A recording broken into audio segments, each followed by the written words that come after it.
안녕. 나는 비건먼지 은나 PD. 나는 삐삐PD야. 모두 반가워. 우리는 1화로 찾아온 비건먼지 팟캐스트입니다. 아직 어색. 처음 듣는 사람들은 이 팟캐스트는 굉장히 친밀감을 쌓는 시간 없이 훅 들어오네라고 느낄 수도 있겠지만 우리는 비건먼지라는 유튜브 채널을 보면 서로가 다 수평어를 쓰고 있거든. 그래서 처음 듣는 사람들은 조금 당황스러울 수 있겠지만 조금만 들으면 또 익숙해지고 이렇게 강제로 친밀감도 생기고 좋지 않겠어 하는 생각이 다시 어색한 변말을 꺼내보았어. 우리가 이렇게 유튜브 팀이었다가 팟캐스트를 시작하게 된 이유는 영상을 기획하고 촬영하는 시점이랑 편집해서 올리는 시점이 점점 멀어지는 거야. 그게 아무래도 현생이 있다 보니까. 그래서 하고 싶은 말이나 이제 비건 일상은 계속 있는데 그런 거 공유가 늦어지다 보니까 좀 아쉬운 마음이 들어서 2023년에는 좀 새롭게 팟캐스트라는 채널을 통해서 여러분과 소통하고 우리 이야기도 하고 그래서 그런 채널을 좀 준비해봤어. 자, 그럼 이제 거두절미하고 우리가 하고자 했던 이야기를 해볼까 해. 비건 뉴스! 첫 번째 코너야. 항상 우리가 시작할 때 비건 뉴스를 할 거거든. 최근에 일어난 각자의 비건 소식을 알려주는 시간이야. 먼저 삐삐는? 이번에 모두 어메이징 오틀리가 굉장히 공격적인 마케팅을 어메이징 오틀리가 아닌가? 오틀리는 오틀리고 어메이징 오트는 오메이징 오트지. 그치 다른 거지. 헷갈리면 안 돼. 맞아. 오메이징 오트 다른 거예요. 죄송합니다. 오틀리. 어메이징 오트도 공격적인 마케팅을 하고 오틀리도 공격적인 마케팅을 해서 우리 집에 둘 다 선물이 들어왔어. 너무 좋아. 그 설문조사를 하면 오틀리를 나눠주는데 친구들 집에 가면 다 오틀리가 있는 거야. 박스로 달아. 그래서 너도 그거 했구나 막 이러고. 그래서 이번에 오틀리로 한번 어메이징 오트로 한번 요거트를 만들어 봤는데 잘 되더라고. 그래서 어메이징 오트는 그렇게 쓰고 있고, 오틀리 같은 경우에는, 어제 내가 처음으로 짜이티를 해봤어. 집에 온갖 향신료들이 많아가지고, 근데 카다뮴을 넣는지 몰랐는데 어제 처음 써봤어. 궁금하다. 네이버에 레시피를 치면 생강 편썬 거랑 그냥 홍찻잎을 넣어서 끓이는 정도로만 소개돼 있는데 그건 되게 간단한 정도고 그걸 영어로 짜이티를 해서 치면 더 많은 재료가 나오더라고. 그래서 그걸 넣어서 푹 끓였더니 그걸 또 왜 만들었냐면 우리가 무려 2년 전인가 3년 전인가 촬영했던 크리스마스 칵테일 편 때 그때 올스파이스랑 팔각이 아직 우리 집에 남아있었어. 그게 아직도 있었어? 근데 그걸 내가 써야지 하면 사실 그게 쓸 때가 잘 없잖아. 맞아. 그래가지고 그거를 어제 썼는데 꽤 맛있더라고. 생각보다 간단해. 재료가 간단하진 않지만. 그러니까 집에 팔각이 있는 사람은 또 이렇게 많진 않지. 맞아. 생강도 잘 있는 사람들도 없고 통후추, 카다뮴 막 이런 것들이 다 들어가야 돼서 올스파이스, 팔각 그래서 향신료가 꽤 많이 들어가. 홍차. 네. 내가 늘 느끼지만 나도 비건이지만 내가 비건들 요리를 진짜 못하는 편이고 비건들은 집에 가면 향신료랑 요리 이런 게 엄청 많아. 그냥 약간 다들 편견일 수 있어. 편견인데 내 경험상 대부분 다 요리를 잘하고 삐삐 집에 지금 같이 있는데 삐삐 집처럼 향신료가 다양하게 있어. 그러니까 약간 그 쌓인 거지. 약간 짬이 쌓여가지고 비건 요리할 때 이게 들어가면 맛있다더라 이런 게 짬이 쌓인 것 같은 느낌? 꼭 로즈마리가 있고 막 이런 거 있지. 맞아. 이건 근데 내가 예전에 룸메이트가 캐나다 사람이어가지고 캐나다인인데 한국이 되게 오래 살아서 한국어 진짜 잘하긴 해. 그 친구한테 얻어온 향신료들이 많고 근데 나는 그런 꿈은 있어. 각 나라의 요리를 하나씩은 할 수 있으면 좋겠다라는 꿈이 있어. 그래서 내가 좀 하나씩 늘리고 있는데 중국 요리랑 일본 요리랑 뭐 유럽 쪽은 웬만하면은 그냥 퉁쳐서 생각하고 있긴 하고 어쨌든 그렇게 좀 확장해 가고 있어. 이번 연도는 동남아 음식도 도전해 볼까 봐. 너무 좋아. 옆에서 나는 이렇게 입이 행복한 비건 생활을 하고 있고 여러분도 요리 잘하는 비건 친구를 두면 참 좋다는 것을 생활의 이제 귤팁으로 알려드린 바고요. 은나는 뭐 했어? 최근에 비건먼지 좀 좋은 소식이 있었는데 그 마리끌레르에서 2월호 기사에 약간 그런 기후 위기, 지속 가능성에 대해서 이제 고민하는 30명을 선정을 한 거야. 거기에 비건먼지가 들었어. 그래서 이번에 마리끌레르 2월호를 보면은 한 80페이지 정도에 보면은 이제 그 방금 내가 얘기한 기사가 있고 그 중에 23번에 비건먼지가 있다는 점 대표로 내가 인터뷰를 했는데 사실상 내가 인터뷰를 했지만 비건먼지 친구들과 함께 같이 내용을 보면서 인터뷰했기 때문에 찾아보면은 되게 고마울 것 같아. 약간 마리끌레르가 패션지긴 하지만 이게 그 기사 에디터들이 굉장히 의지를 가지고 섭외를 하시고 맞아. 좀 본인들이 하기 힘들었던 이야기들을 다 사실 다른 작업자들을 통해서 풀어내보고 싶었던 거 아닌가 하는 생각이 들어서 맞아. 얼마 전에 예주 작가를 만났거든. 우리 채널에 예주 작가 있던 인터뷰도 있는데 예주 작가도 비건 페미니스트고 조현병이래. 기면증과 관련된 책을 쓰시기도 하셨고, 근데 그 자기한테도 섭외가 왔는데 이제 온갖 레디컬한 이야기를 다 하면서 다 잘리면 어떡하지 했는데 사실 다른 사람들이 다 많이 얘기해가지고 생각보다 중복된 것들은 잘리고 그래도 이런 것도 실려 했던 것도 다 실렸다고 하더라고. 나도 비슷해. 나도 답변하면서 사실 비건이 되고 내가 비건 직장인이다 보니까 이제 신문이나 뉴스에서 가끔 인터뷰 요청할 때가 있거든. 뭐 비건이면서 직장 생활 하는 거 어떻냐, 회식 뭐 어떻냐, 도시락 싸가는 거 어떻냐, 이제 이런 거를 종종 이제 가명으로도 하고 실명으로도 인터뷰했었는데 좀 인터뷰를 진짜 길게 해도 정말 조금밖에 안 들어가거든. 그리고 내가 되게 경험상. 단편적으로 들어가잖아. 납작하게. 되게 30분, 1시간 통화했는데 이게 그분들이 뭐라 하는 게 아니야. 기자분들도 열심히 그걸 취재해서 그 부분 중에서 제일 에센셜을 뽑은 거겠지만 이게 1시간 얘기한 거 치고는 진짜 한 두세 줄 들어갈 때도 있고 이래. 그래서 이번에도 인터뷰 답변을 보내면서 많이 잘리겠지 생각은 했어. 근데 의외로 많이 들어갔고 내가 되게 강조하고 싶었던 부분을 제목으로 뽑아주셨더라고. 너무 신기했어. 그래가지고 30명 다 너무 멋있는 분들이어가지고 올해 마리끌레르 광고비 하나도 안 받았지만 마리끌레르 2월 호는 한번 봐보는 게 좋지 않을까 이제 추천을 해보고. 심지어 패션지인데 예주 작가가 나는 뭐 새 옷은 절대 안 산다 이런 얘기했는데 그걸 싫으셨다고 했다. 나도 그랬어. 약간 새 옷을 양말 속옷 빼고 다 안 산다 이렇게 써있는데 다 내보냈더라고. 그래가지고. 근데 양말은 나는 이제 새 거 안 사. 진짜? 근데 양말 나 빵꾸가 너무 나가지고. 근데 양말을 새 걸 안 산다는 게 뭐냐면 구제 시장에 가면 양말도 옛날에 만들어진 걸 팔더라고. 나는 그런 데서 사. 이것도 좋은 팁. 내가 가는 나는 홍대에도 많이 가고 그냥 역에 있는데도 종종 가고 하는데 양말 파는 거 많이 못 봤어가지고 그것도 좀 알아가네. 근데 나는 고향이 부산이니까 부산에 가면 꼭 구제시장을 가. 남포동에 있거든. 부산역이랑 가까워. 근데 거기에는 이제 무덤처럼 이렇게 돼 있는데 양말 섹션이 따로 있어. 속옷 우와. 섹션이랑. 그래서 사실 양말이랑 속옷도 새로 기성품이만 사는 게 아니라 이미 판매가 종료돼서 쌓여 있는 거 있잖아. 시즌이 지난 것들. 그런 것들은 여전히 새 거지만 더 이상 생산되지 않는 것들 소비한다는 지점에서는 괜찮은 것 같아. 하긴 올해 그것도 약간 이슈더라고. 그 만들어졌는데 팔리지 않은 옷을 한 번에 대거로 버린다고 하는데 시즌 지나면은 그래서 그런 거 버리지 못하게 하는 이제 법도 필요하다 이런 이제 이슈를 들었었어. 자, 또 그리고 오늘의 주제죠. 최근에 영화를 재밌게 본 게 있다고. 아니 나는 작년에 개봉을 했지. 한국에서 최초 개봉을 했는데 바로 아바타 물의 길. 다 봤는지 안 봤는지 모르겠네. 그게 말도 많고 참 이슈도 많고 하지만 되게 유명한 영화이기 때문에 좀 나는 사실 영화나 영상에 관심이 많아서 남들이 뭐라 해도 한번 봐보는 그런 좀 편이거든. 나도 보고 왔고 삐삐도 봤다고 하는데 주변에 본 비건도 있고 안 본 비건도 있는데 그래서 이게 환경에 대한 이야기이기도 하고 또 이 환경에 대한 이야기면서 또 동시에 되게 가부장적인 체제를 또다시 엄청 안에 녹여내서 사실 그런 감독이 아닌데 그래도 나름 이전에 그려냈던 작품들 속에서 꽤나 괜찮은 여성 서사들을 많이 그려냈다고도 평가를 받는데 이번에는 좀 많이 후퇴했다.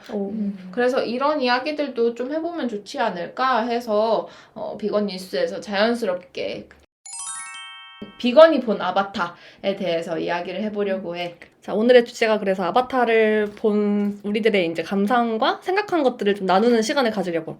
여러분도 이제 들어보고, 나는 다르게 생각하는데, 뭐 이런 부분 이렇게 생각했어. 이런 거를 뭐 댓글 남겨줘도 좋고, 함께 이야기해도 너무 좋을 것 같아.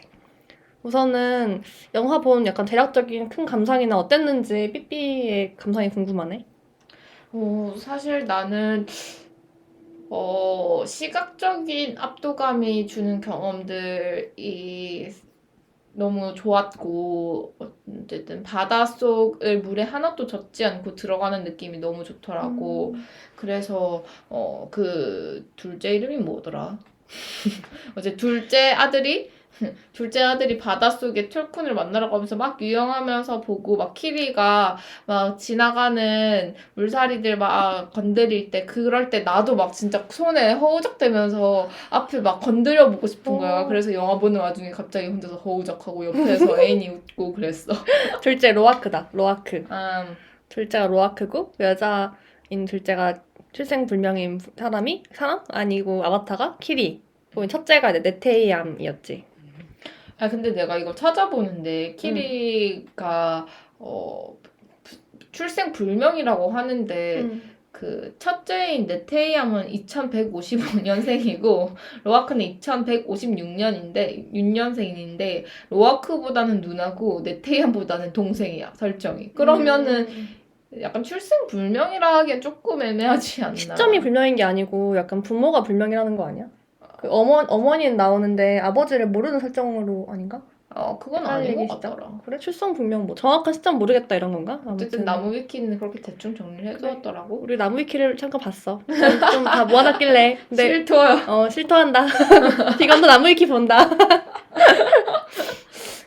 늘 보는 거 아니고 영화 이제 새로운 정보 정리가 되어 있길래 좀 방금 검색해봤고 나는 사실 이렇게 약간 TMI지만 그 중이염이 있어가지고 잠수를 못해. 그러니까 잠수하면은 아이고. 그 귀 안이랑 밖이랑 압력차가 너무 심해져가지고 수영을 해도 얕은 물에서 수영할 수 있는데 오래 못 들어가거든. 바다 아이고. 깊이는. 근데 그러다 보니까 더 약간 못하니까 더 재밌는 거 알지? 그 영상이나 영화에서 수중씬이 너무 예쁘게 나오면 너무 그 기분이 좋고 해방감이 느껴지는 거야. 나는 못 해보는 거니까. 근데 실제로 주변에는 잠수 그거 배워가지고 이렇게 제주 앞바다의 서귀포에서 이제 그거 나야 나. 다이브 하는 분도 있잖아. 그런 거 배우고 자격증 따고 하는 분 난 너무 부럽더라고. 근데 이 영화가 물의 길이가 난 처음부터 보긴 봐야겠다. 나는 수중씬 너무 좋아하고 얼마나 아름답고 멋있게 수중씬 그 컷을 잡았을까 이게 궁금했거든. 실제로도 나는 그게 좋았어. 이게 그런 우주나 수중신 같은 경우는 이렇게 위아래가 없이 느껴지는 때가 있잖아. 3D로 다 이렇게 자유롭다고 해야 하나? 그런 자유로운 모습들? 물살이 모습이나 아니면 그 주인공들이 자유롭게 유영하는 모습이 너무 좋았고 속도감도 뭐 사실 1편에서 하늘을 나는 것만큼의 해방감까지는 솔직히 아니었어. 하지만 이번에도 좀 그런 해방감을 주려고 했던 그런 연출이 느껴져가지고 재밌게 봤고 그리고 약간 자연을 바라보는 시선이 아무튼 좀 명확하잖아. 이 영화 같은 경우는 이 감독의 선도 그렇고 이 감독이 실제로 비건을 하고 있다고 했고 그런 이제 툴쿤이라는 우리나라로 우리 지구로 치면 고래 같은 존재지? 고래 같은 존재를 툴쿤으로 내세워가지고 툴쿤과 이렇게 시스터 뭐 형제 관계로 지내는 그런 설정이 난 되게 마음에 들었거든. 그게 또 약간 마음이 아프기도 하고. 그래서 그런 부분 특히 이제 그 툴쿤이 작곡을 한다는 설정이나 이야기를 서로 나눌 수 있고 그러니까 서로 이렇게 우애를 쌓아가는 설정이 난 너무 좀 약간 클리셰지만 아무튼 되게 감동이었다. 그런 부분이. 그래서 더 마음이 아프고 실제로도 우리도 다른 포유류와 이렇게 소통을 할 수 있다면 얼마나 좋을까. 교감은 할 수 있지만 소통을 할 수 있지 않잖아. 그래서 약간 슬퍼지기도 했어. 지구에서 인간도 우리랑 크기가 다른 포유류와 서로 소통을 조금이라도 할 수 있었으면 지금만큼 폭력적으로 인간이 지구와 다른 포유류를 대하지 않지 않았을까? 이런 생각을 좀 하게 됐거든. 왜냐면 맞아. 소랑 나랑 말이 통하면 소를 죽여서 먹을까? 혹은 내가 코끼리랑 대화가 통하면 코끼리의 상아를 다 뺏을 수 있었을까? 이런 생각을 하게 되면 좀 그런 설정을 하게 된 감독의 마음이 좀 이해되는 것 같아. 오죽했으면 이런 상상을 했을까? 이런 생각도 좀 하게 되고. 근데 사실 이게 아예 없는 설정이라고 볼 수는 없는 게 숲에서 나무들이 뿌리를 통해서 서로서로 네트워크를 가지고 소통을 하고 있다는 거야. 그냥 소통이라고는 할 수는 없지만 어쨌든 교감? 뭐 약간 연결? 우리 인간의 언어로는 표현할 수는 없지만 뭔가 어쨌든 시냅스가 연결되어 있는 것처럼 한 개체가 아파. 그러면 다른 그 주변에 있는 아이들도 아는 거야. 그래서 이게 이 외계 행성 같은 경우에는 그런 나무들의 연결 같은 것이 사실 전 생명체들과 연결되어 있다라는 상상은 나는 그렇게 조금만 과학에 관심 있는 사람들이라면 가능할 수도 있겠다라는 생각이 좀 들더라고. 그리고 바다 수중 얘기가 나와서 그런데 나도 스쿠버 다이빙 자격증이 있는데 제주도가 천혜의 자연 풍경을 가지고 있지만 특히나 물속이 전 세계에서도 손꼽히게 아름다운 경관으로 불리고 있는데 이게 2018년과 2022년을 비교했을 때 4년 동안 수중 온도가 3도씨가 변했거든. 삼도씨 진짜 많이 변했다. 근데 이게 수중 생명체들한테는 이 연평균의 1도의 변화가 10도씩 변한 거랑 마찬가지거든. 그러니까 예를 들면 우리가 여기 살다가 베트남에서 가서 사는 거랑 똑같은 거지. 엄청 다 변한 거네, 기후가. 그지, 그지. 그러니까 얘네들은 뭐 열사병을 앓고 있다고 봐도 무방한데 한국이 연산호가 되게 유명한 곳이야. 그래서 그 물의 길도 보면은 되게 부드러운 산호들이 많았잖아. 호주 같은 경우는 되게 딱딱한 산호들이 많고, 근데 그런 부드러운 산호가 제일 잘 발달한 곳이 그 제주도인데, 서귀포 쪽. 근데 이제 저 밑에서부터 열대지방에서부터 딱딱한 경산호들이 올라오니까 사실 아바타에서처럼 보이는 그런 이국적인 연산호 풍경은 제주도에서 지금 되게 많이 없어지고 있는 추세고, 그래서 10년 뒤쯤이 아마 못 보지 않을까라고 생각하고 있거든. 그것들을 지금 녹색연합에선 기록을 하고 있는 중이고, 그래서 여러분들도 해외보다 빨리 가야 할 곳 중에 국내 여행지를 뽑는다면 난 제주 바닷속을 뽑을 것 같아. 그래, 여러분 지병 없으면 다 잠수 배워가지고 내려가서 좀 구경해. 진짜 다 너무 좋다고 하더라. 물론 너무 많이 하면 그것도 뭐 오염될 수 있겠지만 그 교육받고 그런 이제 신념을 가지고 있는 분들이 함께 들어가는 경우가 많다고 들었거든. 근데 아무나 할 수 있는 거 아니니까. 맞아. 스쿠버 다이빙을 발급해주는 곳이 전 세계에서 가장 큰 업체가 파디거든. 근데 그 파디가 제일 중요하게 생각하는 게 해양 그 정화 활동이야. 그래서 내려가면 꼭 이제 뭐 하나 둘씩 이렇게 주워오기도 하고, 그리고 내려갈 때 쓰는 옷들은 다 빌릴 수 있고 본인이 굳이 사지 않아도 되고, 탱크 같은 경우에도 그냥 산소를 계속 채워주기만 하면 돼서 쓰레기는 발생하지 않는다고 보면 돼. 너무 다행이다. 그래서 나도 주변에 그런 거 하는 친구들이 다 너무 좋은 경험이라고, 진짜 인생에서 꼭 해봐야 되는 경험이라고 하는데 다들 했으면 좋겠고. 자, 이제 다시 또 역길로 돌아왔지만 역시 비건들은 그래. 물에게 보면서도 환경 생각을 그러니까 이렇게 환경 생각을 이렇게 우리도 바다에 내려가서 이렇게 이런 거 생각하게 되고. 나는 사실 작년에 읽은 책 중에서 인상 깊었던 게 그 물고기는 존재하지 않는다라는 책 되게 유명했잖아. 작년에 거의 전 출판사에서 뽑은 좋은 책 중에 하나로 다 들어가 있더라. 나는 그게 되게 생각났어, 그 이야기도. 왜냐면은 되게 인간 중심적으로 우리는 뭐 분류하려고 하고 대상화하고 많이 보잖아. 근데 이제 아바타 물의 길 보면서는 아무튼 어우러져가지고 함께 공생해야 되는 관계? 공존하고 공생하고 지키려는 이제 존재들이 있고, 외부에서 온 그 인간들이 되게 명확하게 선악이 나눠져 있는 구도인 거지. 명확하게 인간들이 그걸 파괴하고 자원으로 쓰려고 하고 죽여서 그걸 팔려고 하고 이런 시선이 있는 그런 구도를 보면서 되게 그런 욕망이 어디서 왔을까가, 아무튼 물고기는 존재하지 않는다에 있는 그 분류하고 싶은 분류학자의 욕망과 되게 맞닿아 있다고 생각을 해가지고 생각이 났고, 그게 아무튼 인간의 이기심이라는 거지. 이기심으로 개인이 뭔가를 분류하고 그거를 엄청 알아내고자 하고 내 손안에 통제하려고 하는 그 욕망? 그것 때문에 파괴되는 존재들이 있고 죽어가는 존재들이 있고, 그거를 생각났던 게 이제 그 물의 길이 계속 물에 산 종족과 물에 존재하는 물살이들을 투쿤뿐만 아니라 막 쭉 등장을 쭉 하니까 생각이 났던 거지. 스토리는 사람들이 만드는 거고 그 서사들은 결국 사람들의 생각을 담아내는 건데, 사실 몰입을 방해할 만큼 가부장적인 시선들이 불편하다라는 관객들이 나뿐만은 아니었던 것 같거든. 나도 사실 이번에 좀 아쉬웠던 거는 아바타 1일 때는 어떻게 보면 개인이 중심의 서사였잖아. 그 개인인 남성이긴 하지만 남성 성인이 그 외딴 별에 와서 이제 그 아바타 종족들 그 별에 있는 원주민들과 소통하고 이제 그거를 연결되어 가는 과정이 좀 개인의 서사라고 했으면은, 이번 물의 길은 나는 의외로 너무 가족 단위 이야기인 거야. 완전 그 가족도 심지어 이게 외계인이고 다른 별이고 하면 상상력의 여지가 더 크잖아. 근데 엄청 성별 역할 중심적으로 세팅이 되어 있어가지고 뭐 장남에게 주어지는 어떤 부담이라든지, 아니면 아빠는 아이들에게 강하게 이렇게 해야 한다. 그리고 엄마는 계속 원래 살던 곳에서 아이들과 함께 평화롭게 살고 싶다. 혹은 뭐 육아를 누가 결정하냐. 이런 뭐 이주를 하자 말자. 이런 역할별로의 의견의 차이가 너무 그냥 인간 사회랑 너무 똑같잖아. 근데 물론 아예 다를 수 없겠지. 하지만 새로운 종족이고 새로운 가치관을 가지고 있는 세팅인데 이게 좀 너무 그 엄마, 아빠, 아이들, 딸, 아들 이런 설정이 너무 똑같은 게 좀 아쉬웠어, 많이.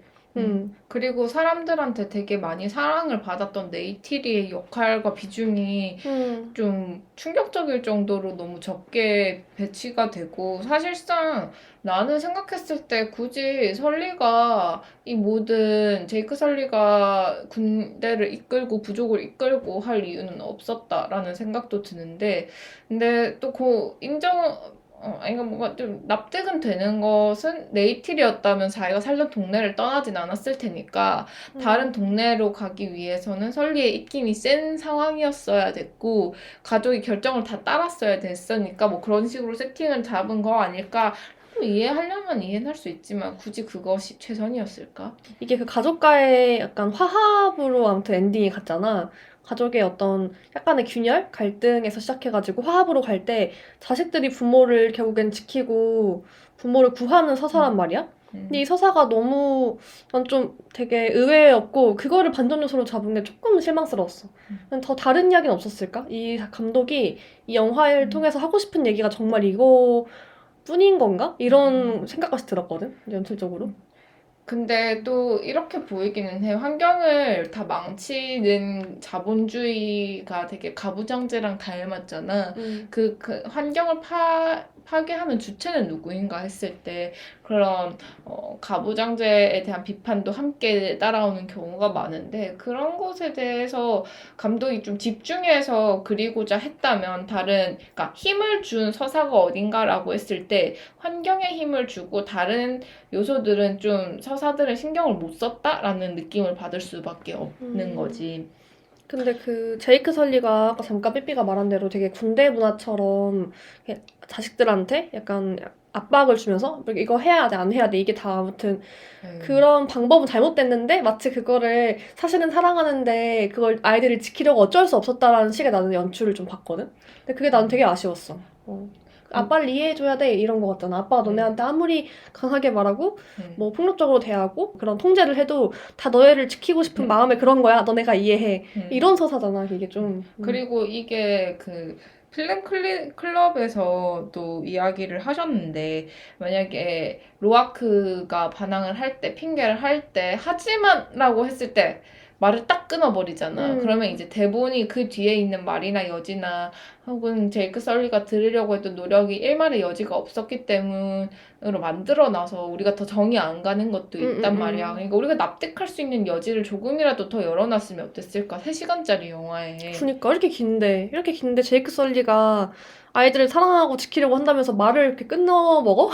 난 좀 사실 그런 보호자들이 아이들이 약간 아직 자기들이 지켜야 된다는 이유만으로 그런 미성숙하다고 보고 말을 끊고 들으려고 하지 않고 그 입장을 무시하는 게 정말 되게 폭력적인 거거든? 근데 그 폭력적인 모습들을 결국에는 화합으로 가져갈 때 너네 서로 이해해주고 서로 결국 사랑하는 마음이었어. 이런 식으로 이렇게 뭉뚱그리는 게 과연 이게 정말 앞으로 우리가 지향해야 되는 가족 상인가 했을 때 아니라고 생각을 하고 좀 이게 아바타가 미래를 그리고 있는 영화인 만큼 그리고 분명 감독이 전하고자 하는 지금의 기후위기나 어떤 가부장제 등등에서 이제 얘기하고 싶은 바가 있다면은 조금 더 상상력을 확장했었어야 되는 게 아닌가. 혹은 제작사의 어떤 만류로 뭔가 안 된 것인가. 이게 그 대중픽이라고 하지 흔히 대중픽을 위해서 감독의 색깔이 조금 빠진 것인가 이제 이런 생각까지 하게 되는 거지. 아니면은 자조 같은 것도 들어가 있는 거 아니야? 다 의미 부여하긴 힘들지만 그냥 농담 삼아서 하는 얘기를 하자면 그냥 군대 문화는 글러먹었다. 2155년에도 군대 문화는 아주 글러먹었다. 약간 건재하다. 진짜. 아주 별로인 것이다. 라는 것을 이야기하기 위해서. 그럴 수도 있지. 그리고 또 이야기 서사가 나 좀 이해가 안 되는 게 커리치 대령이 자꾸 제이크 설리만을 찾아서 그 거대한 행성을 다 쥐잡듯이 이잡듯이 이렇게 막 뒤지려고 하는 게 서사적으로 좀 이해가 안 되는 나는 그건 거야. 이해 갔어. 그건 그래? 사실 그 1편 생각해보면은 누가 이제 나 저번에 회사에서나 친구들끼리 얘기할 때 그런 말 했거든? 비건이 아닌 사람들이긴 했는데 나도 좀 공감한 게 이게 인간 입장에서는 진짜 완전 배신자하고 이상한 놈인 거야. 그 제이크 설리가 완전 블랙인 거야. 왜냐면은 아, 그렇네. 다 그 많은 철수시켰지. 그 엄청난 예산을 투입해가지고 한 나라의 군대가 군 예산을 다 들여가지고 계획을 다 세워놓고 이 벌을 싹 이렇게 해야 되는데 그 한 명이 싹 다 망친 거 아니야. 얼마나 많은 피해를 줬겠어. 그 제이크 설리 한 명이. 그러니까 우리는 사실 아바타와 에이와의 입장에서 상상을 하는 거 이렇게 서사를 봤지만 그 군대 입장을 상상하면은 얘는 정말 나쁜 놈인 거지. 욕을 할 수 없지만 나쁜 놈인 거야 아주. 그래서 걔를 정말 족쳐야겠다 생각을 하면서 이제 낳고 왔겠지 사실. 아, 근데 그럴 수도 있겠다. 제이크 설리가 어쨌든 지구의 군 작전 같은 것들이나 계획을 예상할 수 있는 그러니까 인물이고, 엄청 중요 인물이었고. 그 전략 같은 것들을 다 파악하고 있는 사람이니까 그 사람을 제거하면 사실, 아니, 근데 그렇다고 해도 아바타족이 되게 강한데. 강하고 똑똑하고 하지만 인간보다 전부 다 우월한 걸로 나오잖아. 근데 굳이 우월하지만 제이크 설리가 영웅일 필요가 있나? 에이, 근데 제이크 설리가 없었으면 그래도 그 전쟁에서 1차에서 이기겠는 뭐. 그건 다시 1편을 다시 보십시다, 우리. 보시고 넘어가시고요. 나는 근데 그 생각은 했어. 이게 그런 스파이나 배신자라는 게 진짜 큰 것 같아. 그 인간들은 특히, 우리나라도 아직 그, 레드 콤플렉스라고 하지. 빨갱이 이런 거 뭐 엄청 싫어하는 사람들이 있잖아. 근데 그런 거랑 비슷한 거 아닐까? 간첩, 빨갱이, 스파이 이런 거에 대한 약간 인간 군대에서의 어떤 혐오지 뭐 사실 일종의 군대에 있는 혐오 중에 하나인 것 같아. 그런 배신자를 무조건 처단해야 한다는 어떤 일념과 쟤가 우리를 다 망쳤고 쟤를 하나 잡으면 해결돼라고 생각하는 어떤 목적 중심적으로 움직이는 게 있지 않았을까. 나는 그 부분이 막 이해가 안 된다기보다는 그것도 아까 네가 말한 군대 문화다. 이제 나는 이 얘기를 하고 좀 안 넘어갈 수가 없다고 생각은 하는데 이제 툴쿤을 고래잡이 사냥하는 그 장면들 되게 길게 보여주잖아. 맞아. 그 장면들에 대해서 비건으로서 말을 안 할 수가 없지. 맞아. 넌 어떻게 봤었나? 근데 사실 나도 이전에 그런 관련된 다큐멘터리도 봤고 책도 봤기 때문에 알고 있었지만 이렇게 연출해놓은 걸 보니까 더 아까 말한 대로 마음이 아팠다는 게 이 얘기였고 마음이 아팠다고 투쿤에 대해서 이제 얘기한 게 그렇게 지능이 사실 꼭 중요한 거 아니지만 아무튼 지능도 있고 고통과 감정을 다 느끼는 동물을 정말 그 돈 때문에 그렇게 잡고 고통을 준다는 게 사실 말이 안 되는 거지. 어떤 사람들은 이 영화를 보면서 이게 설정으로만 생각할 수 있거든. 픽션으로만 생각을 할 텐데 이게 현실에 일어나고 있는 일이라는 걸 비건들은 더 잘 알잖아. 이게 실제로 상어나 고래나 아니면 그 덩치가 큰 포유류한테 다 행해지는 폭력이거든. 그걸 생각하니까 이게 정말 현재 일어나는 일들이고 그걸 좀 더 감독이 더 많이 알려줬으면 좋겠다 생각도 하게 되는 거지. 그 툴쿤 고래잡이를 하는데 그 툴쿤 고래 같은 툴쿤 잡이를 하는데 그 툴쿤의 뇌 하수체에서 나오는 용량을 봤을 때 한 3, 4리터 정도 되는 걸로 보였어. 근데 그게 극 중에서는 8천만 달러인데 이게 아바타의 제작비가 2억 5천만 달러란 말이야. 그거를 카메론이 모르지 않았을 것이고 그랬을 때 아바타 한 3번 정도 찍는 금액인데 되게 그렇게 생각보다 큰 금액을 일부러 안 잡은 거 아닌가라는 생각도 드는 거예요. 왜냐면 사실 나는 이게 8천만 달러라는 돈이 얼마나 큰 돈인지 사실 감각은 안 되는데 이거를 내가 엄청 해석 영상을 계속 찾아보다가 조승연의 탐구 생활에서 그 매너스 메이크 맨이라는 프로그램에서 아바타를 해석한 리뷰가 있어. 근데 거기서 8천만 달러면 생각보다 별로 금액이 비싸지 않다라고 이야기를 하는 거야. 어쨌든 그 많은 자본을 들여서 어쨌든 그 툴쿤을 잡는 과정에도 되게 많은 기술과 사람들이 동원이 되잖아.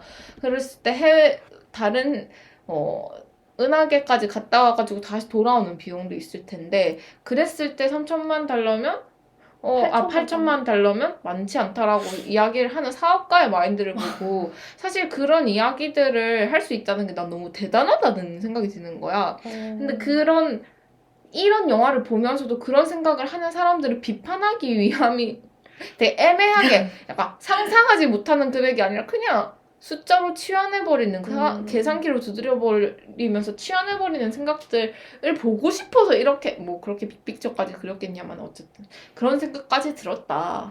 내가 방금 환율 계산을 해봤거든? 환율이 좀 오르고 있어서 그런지 모르겠지만 최고 환율 지금 1235원으로 봤을 때 988억 원이야. 8천만 달러는.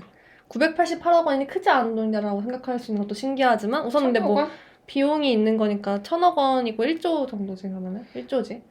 1,000억이니까. 그걸 먹으면 또 영생을 살 수 아니다. 있대. 천조구나. 1조건 아니고 영생 988억 원에 비용 빼면은 뭐 몇백억이라고 쳤을 때 근데 우리나라가 아니고 한국이 아니고 내가 계속 우리나라라고 하는데 현재 지구에서는 몇백억도 안 되는 거 가지고도 엄청 많이 죽이잖아. 비용을 더 들이고도. 근데 그거 생각하면은 그런 비교가 나도 물론 뭐 아니야, 그래, 저번주에 이재용의 살면서 그래.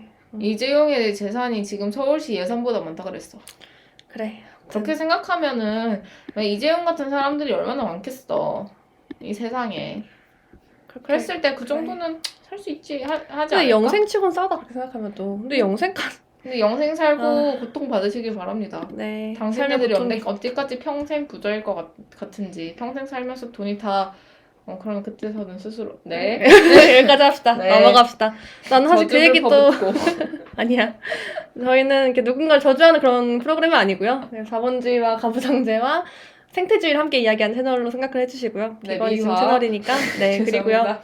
나는 그 얘기 흥미로웠어. 그 삐삐랑 전에 이 얘기 영화 본 다음 직후에 얘기할 때 막 정상성 이야기랑 장애에 대한 얘기 했잖아. 왜냐면은 이 주인공들이 아무튼 처음에 그 물종족이랑 함께 섞였을 때 막 그 손가락 몇 개냐 이런 거 가지고 이제 얘기하는 대화하는 부분이 있거든.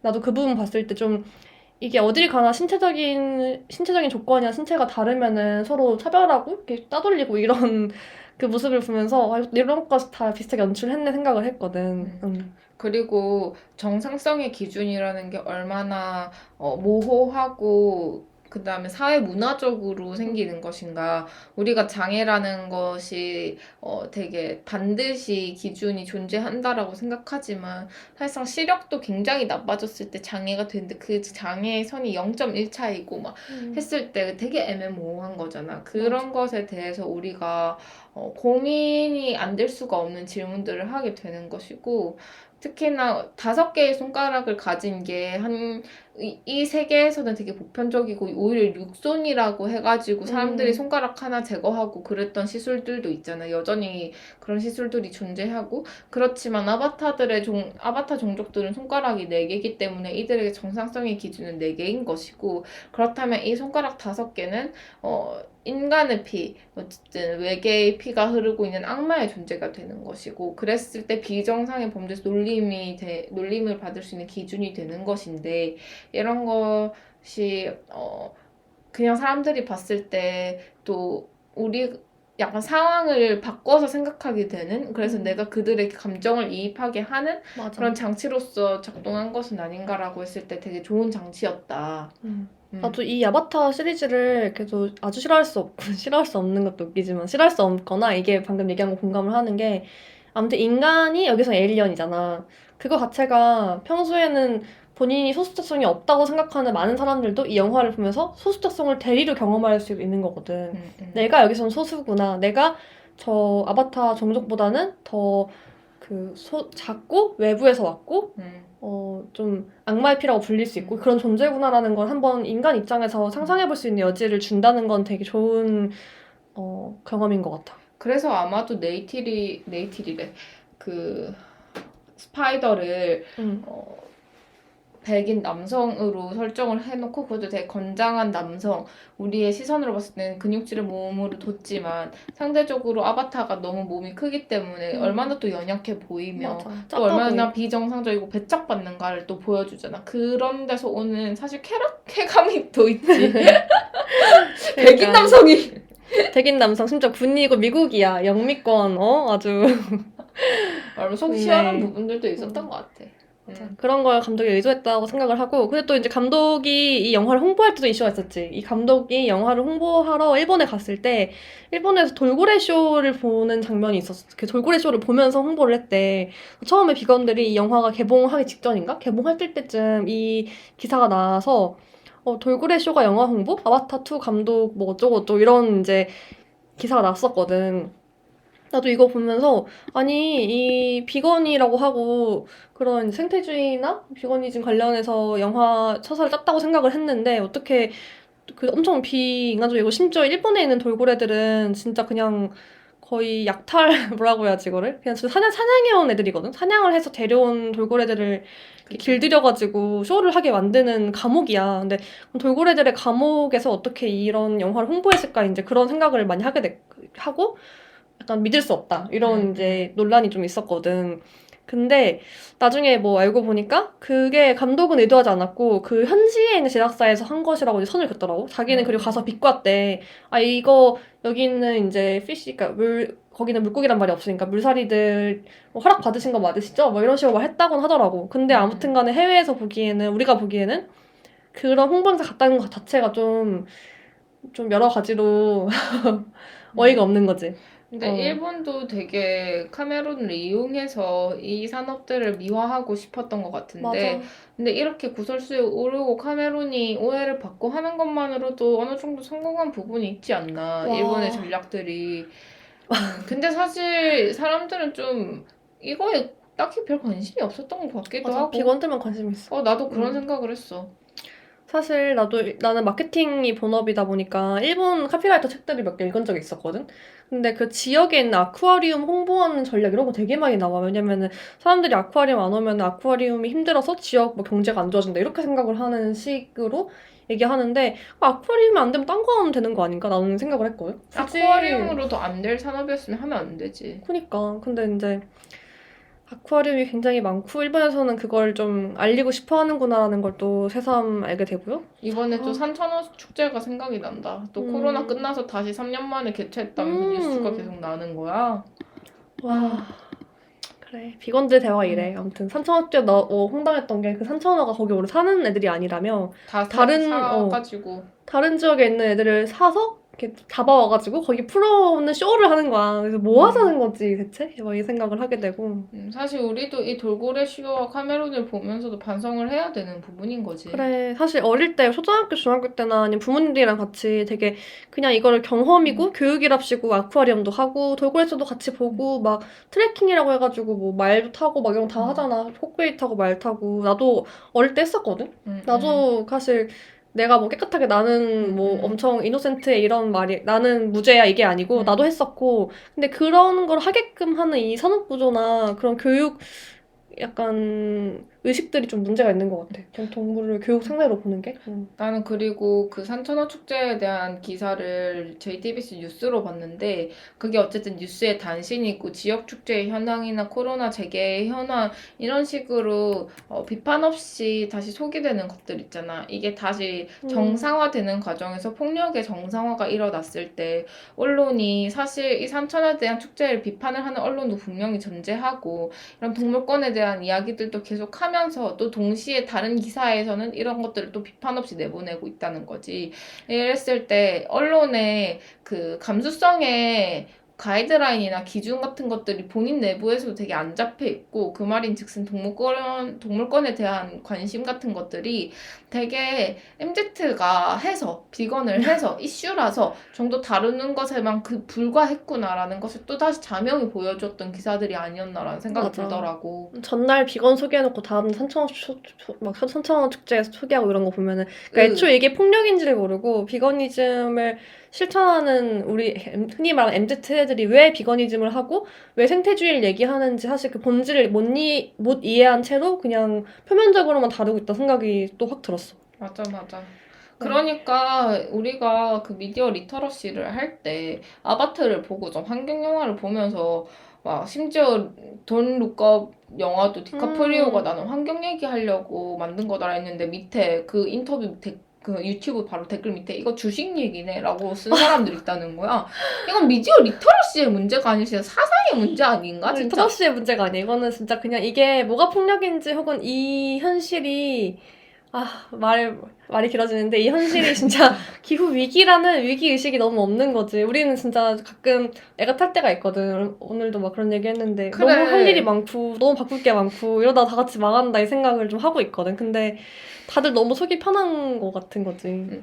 왜 나 2023년에는 진짜 더 악착같이 제로 웨이스트를 해야겠다라고 목표를 세웠어. 왜냐면 나에게 주어진 시간이 너무 얼마 안 남은 것 같아서 할 수 있는 모든 걸 해야겠다라는 생각을 하고 새해 목표에 왜 올해는 반드시 영어를 더 잘하기 같은 느낌처럼 올해는 반드시 제로웨이스트를 더 열심히 아주 알차게 아주 그냥 휴지도 손수건으로 쓰고 아주 그냥 오줌도 손수건으로 닦고 안 돼.